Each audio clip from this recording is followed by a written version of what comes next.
Hello everyone, welcome again in your YouTube channel Kiran learners academy. इस video में cover करेंगे हम BPSC tree 4.0 Bihar शिक्षक कक्षा 1 to 5। इस एग्जाम के लिए सामान्य अध्ययन का सेट नंबर 7 का part number 4, question number 91 to 120 तक।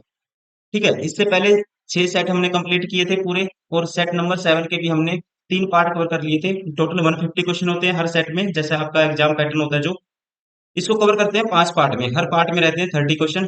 तो चलिए अभी स्टार्ट करते हैं इसका सेट नंबर 7 का part number 4, question number 91 to 120। Question number 91, Pataliputra वर्तमान के किस नगर का प्राचीन नाम था? आसान क्वेश्चन है बिल्कुल। ठीक है, बिहार के स्टूडेंट के लिए तो बहुत ज्यादा आसान है। पटना का। ठीक है, और इसके दोस्तों संस्थापक कौन माना जाता है? उदाइन या उदयभद्र। और इसके और भी कुछ नाम थे, पाटलग्राम, कुसुमपुर और आजिमाबाद। इन नामों से भी पाटलिपुत्र को जाना जाता था। ये भी आपको ध्यान रखना है। क्वेश्चन नंबर 92, कूट साहित्य से सही उत्तर का चयन करें। मिट्टी को पलटना तथा इसे पोला बनाना कृषि का अत्यंत महत्वपूर्ण कार्य है, क्योंकि क्योंकि आपको राइट बताना है। इससे जड़ें भूमि में गहराई तक जा सकती हैं। अपने आप में ठीक है स्टेटमेंट।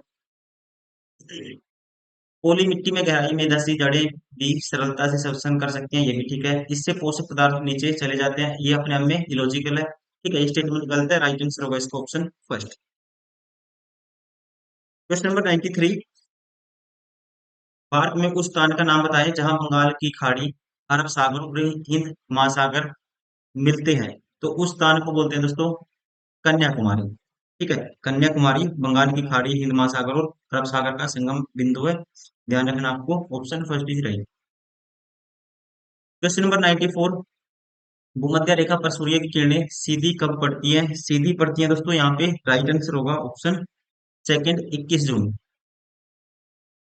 ठीक है, भूमध्य रेखा पर सूर्य की किरणें 21 मार्च को पड़ती है, सॉरी 21 मार्च को। ठीक है, ध्यान रखना दोस्तों, भूमध्य रेखा पर सूर्य की किरणें सीधी 21 मार्च और 23 सितंबर को पड़ती हैं। जबकि कर्क रेखा पे पूछे अगर आपसे तो 21 जून को, और मकर रेखा पे पूछे तो 22 दिसंबर को। ये आपको ध्यान रखना है। ठीक है, भूमध्य रेखा पर 21 मार्च, 23 सितंबर। कर्क रेखा पर 21 जून को, मकर रेखा पर 22 दिसंबर को। तो यहाँ पे राइट आंसर होगा इसका ऑप्शन फर्स्ट। क्वेश्चन नंबर 95, उत्तर भारत में वर्षा होती है। उत्तर भारत में दोस्तों वर्षा होती है दक्षिणी पश्चिमी मानसून के कारण। राइट आंसर होगा ऑप्शन सेकंड। क्वेश्चन नंबर 96, भारतीय संविधान में मौलिक अधिकारों की किस श्रेणी के तहत धर्म, जाति, लिंग, जन्म स्थान के आधार पर भेदभाव का निषेध आता है? किस श्रेणी के तहत? तो इस श्रेणी का नाम है दोस्तों, राइट आंसर होगा यहाँ पे ऑप्शन थर्ड, समानता का अधिकार। ठीक है, समानता का अधिकार संविधान के अनुच्छेद 14, 15, 16, 17 और 18 में प्रदान किया गया है, और एक महत्वपूर्ण सार्थक अधिकार है। ध्यान रखना है। राइट आंसर होगा ऑप्शन थर्ड, दैट इज समानता का अधिकार, right to equality. Question number 97, निम्नलिखित में से कौन गवर्नर जनरल स्वयं को बंगाल टाइगर कहते थे? तो दोस्तों ध्यान रखेंगे आप, 1798 से 1805 के बीच बंगाल के जो गवर्नर जनरल थे, ये थे लॉर्ड वेल्जली। इन्हीं ने इन्होंने ही खुद को क्या कहा था? बंगाल का टाइगर। राइट आंसर होगा यहाँ पे कोई भी नहीं है ऑप्शन में, ऑप्शन 5। यूनेस्को ने किस राज्य में रामबाग गेट और प्राचीर को सर्वोच्च सम्मान उत्कृष्टता पुरस्कार से सम्मानित किया गया? ठीक है, किस राज्य में राम बाग गेट और प्राचीर, दोस्तों ये कहाँ पे है? ये आपको देख बताना है। सीधा कहने का मतलब यहाँ पे राइट आंसर होगा, ये है पंजाब में। ठीक है, ये कहाँ है? जैसे कि रामबाग गेट है पंजाब के अमृतसर में है, और प्राचीर ये भी। क्वेश्चन नंबर 99, लोक नृत्य बोहाल बिहू किस राज्य से संबंधित है? तो दोस्तों ध्यान रखिए, मोस्ट फेमस क्वेश्चन, बिहू कहाँ का है? असम का है। ध्यान रखना आपको, option first is correct. Question number 100, Tehri जल विद्युत परियोजना निम्नलिखित में से किस नदी पर स्थित है? दोस्तों टिहरी है यहाँ पे, राइट आंसर होगा ऑप्शन सेकंड, भागीरथी नदी पर, कहाँ पे? उत्तराखंड। क्वेश्चन नंबर 101, घाटे के वित्तपोषण का अर्थव्यवस्था पर क्या प्रभाव पड़ता है? ठीक है, घाटे के वित्तपोषण का दोस्तों अर्थ होता है कि घाटे को कम करने के लिए धन का सृजन करना, जो राजस्व पर अधिक व्यय के परिणाम स्वरूप होता है। तो यहाँ पे जो राइट आंसर होगा ये होगा ऑप्शन थर्ड, धन की आपूर्ति में वृद्धि। ठीक है, कह सकते हैं ऑप्शन थर्ड इज करेक्ट।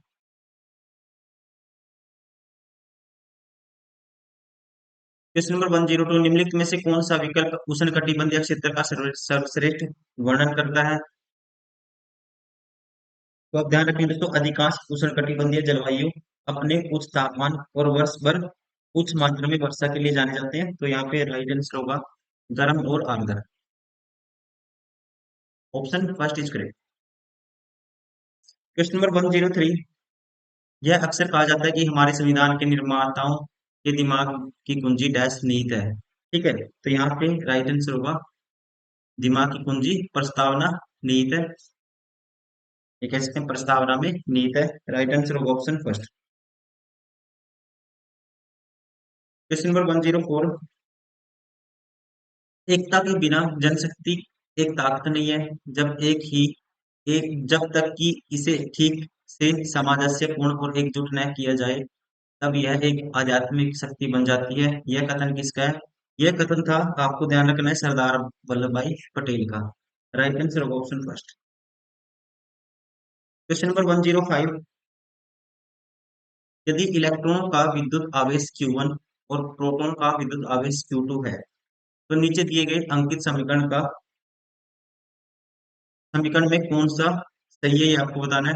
दोस्तों देखो, इलेक्ट्रॉन पे नेगेटिव चार्ज होता है, मैग्नीट्यूड में इक्वल होता है, लेकिन नेगेटिव होता है इलेक्ट्रॉन पे, पॉजिटिव होता है प्रोटॉन पे, और मैग्नीट्यूड इक्वल, तो दोनों का सम क्या आएगा? जीरो आएगा। राइट आंसर होगा option first.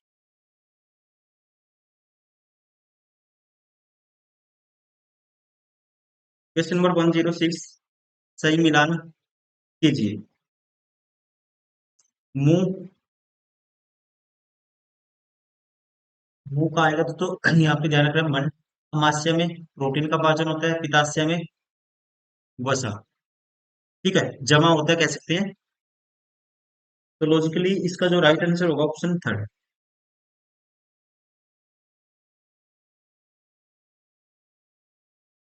Question number 107, 60 degree के कोण पर आनत दो समतल दर्पणों के बीच जब एक वस्तु को रखा जाता है, तब बनने वाले प्रतिबिंबों की संख्या बतानी है। नंबर ऑफ इमेजेस निकालनी है दोस्तों। नंबर ऑफ इमेजेस की जो संख्या होती है वो कैसे निकालते हैं, ये आपको बताना चाहिए।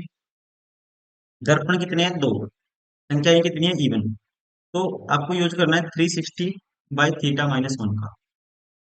तो 360 डिवाइड बाई 60 - 1, 6 6 36, 6 - 1। तो राइट आंसर कौन सा होगा? Option third, 5। क्वेश्चन नंबर 108, गलत कथन को चिन्हित कीजिए। विधानसभा के सदस्य की सदस्यता भंग की जा सकती है। गलत कथन आपको बताना है, इसमें से कौन सा है? ठीक है, गलत कथन बताना है, इनमें से कौन सा है? वह भारत सरकार या किसी राज्य सरकार में लाभ के पद पर आसीन हो दोस्तों, ये ठीक है। वह मानसिक रूप से विकसित हो, ये भी ठीक है। उसकी आयु 30 वर्ष की हो, ये गलत है। क्वेश्चन नंबर 109, प्रकाश संश्लेषण होता है दोस्तों। प्रकाश संश्लेषण होता है, हरी पत्तियों में होता है। ठीक है, कह सकते हैं हरी पत्तियों में होता है, और हरे तने में भी होता है, हरी शाखाओं में, ये गलत है।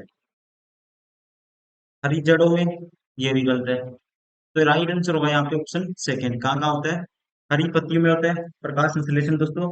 हरे पौधों की पत्तियों में क्लोरोफिल नामक हरे जो वर्णक होते हैं, ये जिसे बोलते हैं पिगमेंट इंग्लिश में, इसके कारण इसकी सहायता से होता है, और वैसे ही हरे चने में भी होता है। क्वेश्चन नंबर 110, एक तत्व ऑक्सीजन के साथ अभिक्रिया कर उच्च गलनांक वाला यौगिक निर्मित करता है।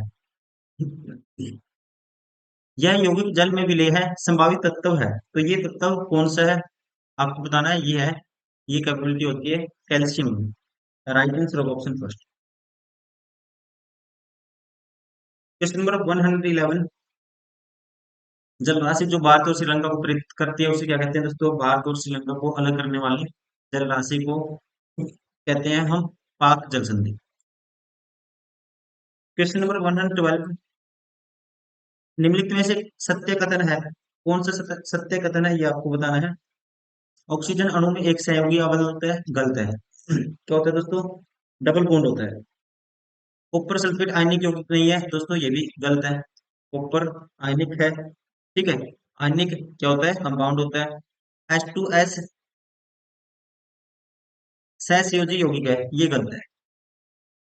हाइड्रोजन सल्फाइड ये क्या है दोस्तों? ये है एक रंगहीन गैस। सत्य कौन सा है ये आपको बताना है। ये अपने आप में ठीक है, ठीक है, ये अपने आप में ठीक है, सत्य बताना था हमें। तो सत्य कौन सा है? H2S क्या है दोस्तों? सहसंयोजी यौगिक होता है, और ये क्या होती है? एक रंगहीन गैस होती है, ठीक है। ये आपको ध्यान रखना है। और बहुत ही विषैली, विस्फोटक और क्या होती है? ज्वलनशील गैस होती है। क्वेश्चन नंबर 113, जाड़े के दिनों में जब किसी बंद कमरे में कोयले का जलाया जाता है तब उस बंद कमरे में किस हानिकारक प्रभाव के चलते सोने की सलाह नहीं दी जाती है दोस्तों? ठीक है, तो यहाँ पे वहां पे बन जाता है कार्बन मोनोऑक्साइड। एक ऐसी गैस है जो मीठी मीठी आपको नींद आएगी और आपको बेहोशी की तरफ ले जाएगी। इसलिए ऐसा नहीं करना चाहिए। सर्दी में भट्टी अंदर, जैसे कि गिट्टी भट्टी जिसको बोलते हैं, वो अंदर रख के नहीं सोना चाहिए, आगे जला के। इसलिए राइट आंसर होगा option first, that is carbon monoxide, CO। Question number 114, ठोस होने पर किस गैस को आमतौर पर शुष्क बर्फ के रूप में जाना जाता है? तो इस गैस का नाम है, आपको ध्यान रखना है, carbon oxide, option third, CO। Question number 115, कृत्रिम उपग्रहों का प्रयोग किया जाता है, कृत्रिम उपग्रहों का प्रयोग किया जाता है।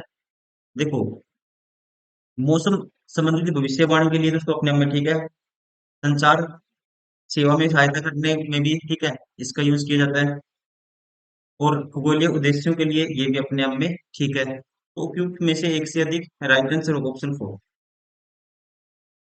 क्वेश्चन नंबर 116, तरुण भारत संघ राजस्थान की एक संस्था है जो डैश का कार्य करती है, तो ये इसका कार्य है, राइट आंसर होगा ऑप्शन सेकंड, जल प्रबंधन, वाटर मैनेजमेंट। क्वेश्चन नंबर 117, वह अवस्था जब सचमुच में युद्ध हुआ नहीं होता परंतु युद्ध का माहौल हमेशा बना रहता है, उसे कहते हैं शीत युद्ध। ठीक है, क्या कहते हैं दोस्तों? शीत युद्ध, राइट आंसर होगा ऑप्शन सेकंड। क्वेश्चन नंबर 118, निम्नलिखित में से संसाधन का कौन सा तरीका दुग्ध तथा दुग्ध उत्पादों के परिरक्षण में प्रयोग किया जाता है? ठीक है, कौन सा वो तरीका है ये आपको बताना है। इसे बोलते हैं दोस्तों पाश्चुरीकरण। ठीक है, राइट आंसर होगा पाश्चु पाश्चुरीकरण। एक ऐसी प्रक्रिया है जिसमें किसी भोज्य पदार्थ को खास तापमान और निर्धारित समय के लिए गर्म करने के बाद तुरंत ठंडा कर लिया जाता है। ठीक है, और जिसमें कि उसमें मौजूद जो जीवाणु है, बैक्टीरिया, इनएक्टिव हो जाते हैं। इसके चलते इसे लंबे समय तक कह सकते हैं कंजर्व किया जाता है, सुरक्षित रखा जाता है। राइट आंसर होगा ऑप्शन थर्ड, इस प्रोसेस को क्या बोलते हैं? पाश्चुरीकरण। क्वेश्चन नंबर 119, भारत में निम्नलिखित में से कौन सा प्रदेश झूम कृषि के लिए प्रसिद्ध है दोस्तों? झूम कृषि के लिए प्रसिद्ध है यहाँ पे पूर्वोत्तर क्षेत्र, राइट आंसर होगा ऑप्शन थर्ड।